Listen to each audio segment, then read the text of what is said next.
Fala galera, tudo bem? Hugo aqui mais uma vez. Hoje nós vamos falar sobre um estudo que a gente faz no gráfico que é muito famoso, né? Muito comentado e muito utilizado por diversos traders, que são as retrações e também as projeções de Fibonacci. Tá? Fibonacci é aquela sequência matemática sempre que você faz sempre utilizando a soma do último número que você obteve com o número subsequente. Então, um mais um, 2, 2 mais um, 3, 3 mais 2, 5, 5 mais 3, 8, 8 mais 5, 13 e assim sucessivamente, tá? E aí você vai seguindo. Mas o Fibonacci é uma sequência matemática que ela está dentro aí das, vamos dizer assim, regras de ouro da matemática, né? E ela é muito utilizada também pelos traders para a gente fazer tanto projeções realmente, né?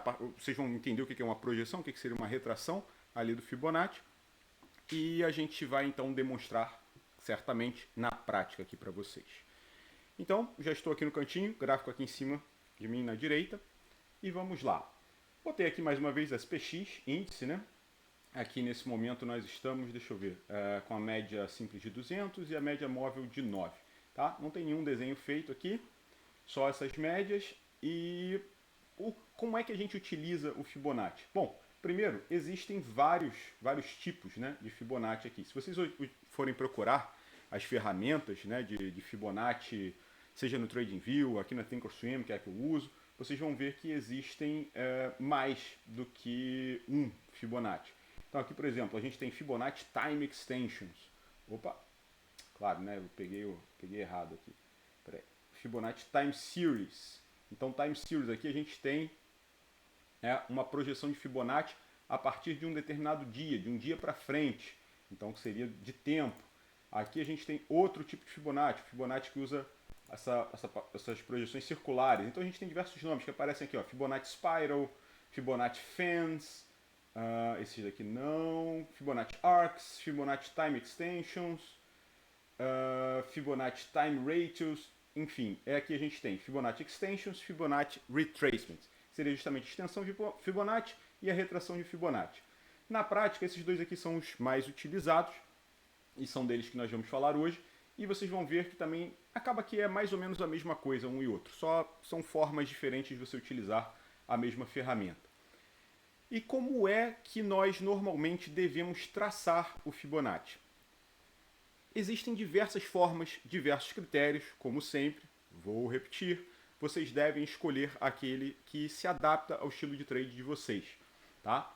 Mas o habitual é você traçar o Fibonacci de uma região de suporte para uma de resistência, ou de um topo para um fundo, que naturalmente a gente já até viu nas aulas, né, de demonstração ali de identificação de topos e fundos, de suporte e resistência, que a gente tem realmente nesses topos mais destacados, nesses fundos mais destacados, regiões de suporte, né, ou de resistência. Então acaba que topos e fundos são também regiões de suporte e resistência.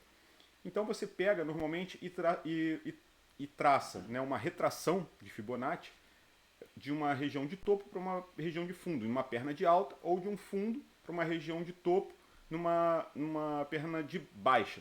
Então, como assim? Aqui, por exemplo, a gente tem um fundo bem destacado, um topo bem destacado, fundo bem destacado, topo bem destacado, fundo, topo, tá? Então quer dizer que eu posso traçar Fibonacci em todos esses fundos e topos? Pode. Tá? E para que serve, como é que a gente faz isso? Né? Como eu falei, se a gente está numa tendência de alta, teoricamente, na retração, a gente vai... Opa, estou com a ferramenta errada aqui. A gente vai pegar do topo, né? E retrair, ou seja, vir para trás, andar para trás no tempo, para o fundo. E aqui vocês identificam essas diversas linhas. 0, 38,2%, 50%, 61,8%, 100%. Aqui está direto 200%. Existem os números mágicos de Fibonacci, que normalmente são 38,2, 50, 61,8. Tá? E o 100% ali é onde você marcou. Então, vamos dizer assim, a parte mais para trás no tempo, na retração, é onde fica o 0. A parte mais para frente de onde você desenhou a retração é o 100%. Entre eles ficam esses números que são os números mágicos.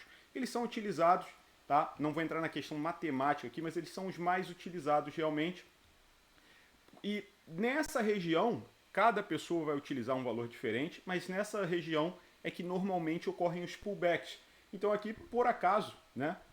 Por acaso, por uma enorme coincidência, porque é muito comum realmente, vocês veem que houve um pullback exatamente nessa região e voltou-se a tendência de alta. Tá? E isso pode ser utilizado de diversas maneiras. Tem gente que utiliza justamente, assim como eu falei, de fazer entradas, né, em regiões de suporte e resistência, as pessoas utilizam já o Fibonacci mesmo. Ah, tive uma pernada longa de alta. Então utiliza estas linhas, né, de Fibonacci como uma região de suporte para procurar uma possível entrada. Tá? Tem pessoas que utilizam outros valores, tá? E aí vocês podem escolher diversos valores e vocês podem escrever novos valores aqui também. Aqui, por exemplo, está 4, eu posso colocar 5, eu posso colocar o valor que eu quiser, eu posso adicionar curvas. Opa, agora eu já coloquei, já está no limite aqui. Mas eu posso remover também, eu posso selecionar uma aqui e remover, tá? Eu posso colocar a linha como eu quiser, da cor que eu quiser. Essas ferramentas todas normalmente você tem em qualquer plataforma que você seja permitido desenhar o Fibonacci, você consegue alterar cor, alterar as linhas, qual é o nível que você quer de Fibonacci. Tá? Aqui, por exemplo, não está aparecendo 1.38, então vou colocar para aparecer. Agora está aqui, né, que aí seria na verdade 138,2%. Mas você pode escolher qualquer nível e vocês pesquisando, lendo a respeito de setups de trade, vocês vão ver diversos setups de trade utilizando diversas linhas diferentes de Fibonacci das mais diferentes formas. Tá? Então tem um que chama-se Golden Pocket, que utiliza uma linha que a gente fala que seria um pullback mais profundo. Então a gente fala aqui de um pullback raso quando ele acontece aqui entre 50 e 61.8. Um pullback mais profundo quando ele já vem aqui em 38.2 ou até nessa região mais abaixo, né, que seria do 0,26, se eu não me engano, para poder voltar a subir. Então existem diversas formas de uso do Fibonacci. Tá? E a gente pode remover aqui. E, por exemplo, eu poderia utilizar fazendo ao contrário. Né? Aqui a gente está numa clara tendência de alta. Vamos ver aqui que a gente está numa tendência de baixa. Ah, tá até interessante. Agora, por exemplo, ó, nessa pernada longa de baixa, eu posso fazer a retração aqui. Ó, e o que eu observo? Opa! Que justamente muita gente até estava perguntando, poxa, a SPX nesse momento ela está voltando a subir ou ela vai continuar caindo? De acordo com o Fibonacci, ela está numa região de pullback da queda ainda. Tá vendo? Então ela pode voltar a cair. Mas a gente nunca sabe o que o mercado vai fazer. Nada é 100%. Então ela também pode ter caído até aqui um pouquinho e voltar a subir. Nada impede. Tá? Mas, como eu falei, backtest, analisando, como é que eu faço assim? Ah, então como é que eu sei o que eu vou fazer? Para onde que eu devo operar? Fazendo backtest. Você vai pegar essas situações e vai desenhar Fibonacci 500 mil vezes e vai avaliar quantas vezes ele bateu naquela região e voltou, quantas vezes ele bateu e continuou subindo, né? Então, tudo é baseado em estatística, em probabilidade. Tá? Fazer trade não é só, eu acho e vou em frente. Você pode até operar assim, mas é o caminho para dar errado. Tá? Então, você tem que ter uma boa base para poder fazer isso. E vocês podem reparar o seguinte também, esse formato que está o Fibonacci aqui, o meu Fibonacci, não é o formato padrão, por exemplo, da plataforma.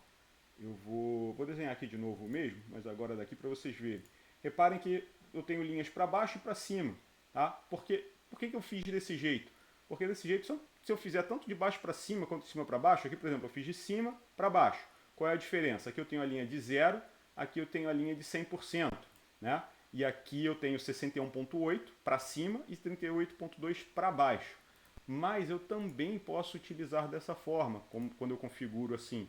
Eu cliquei primeiro embaixo e depois em cima. Diferença, aqui está o 100, aqui está o 0, aqui está o 61.8, o 38.2. Esses aqui sim mudaram de posição. E aqui vocês reparem que aqui está o menos 100, antes estava o mais 100. Agora aqui na verdade é o 200.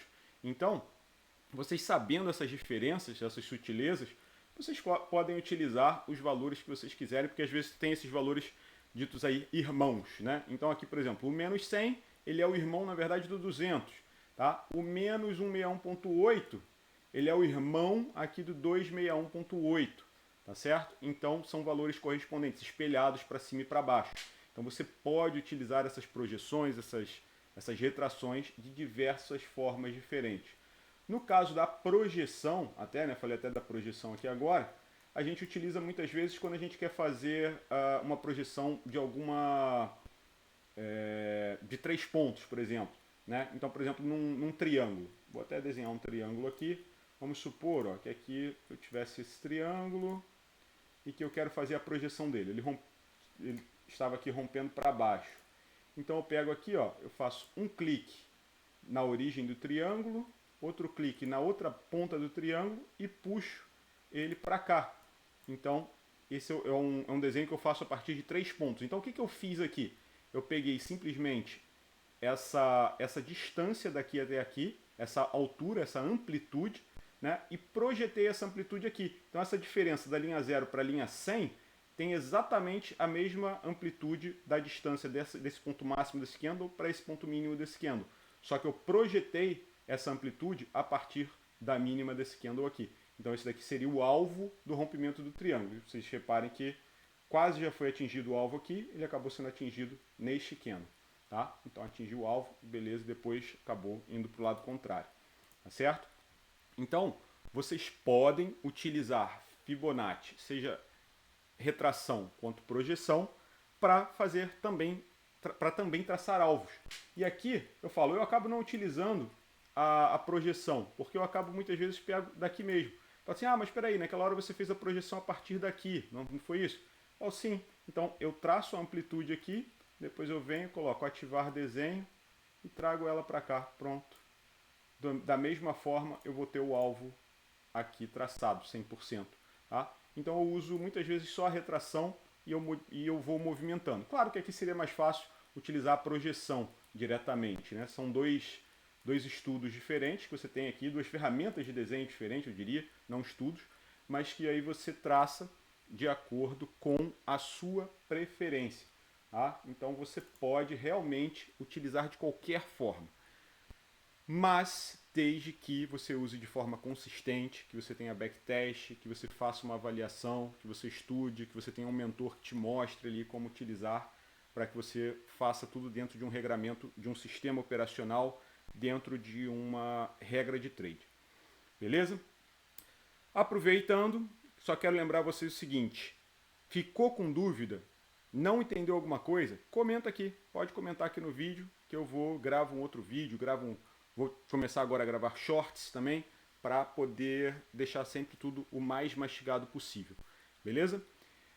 Gostou? Curte também esse vídeo, compartilha, se inscreve no canal, ativa o sininho e vamos embora para os próximos vídeos para continuar aprendendo cada vez mais aí sobre esse mundo do trade. Beleza, galera? Até a próxima.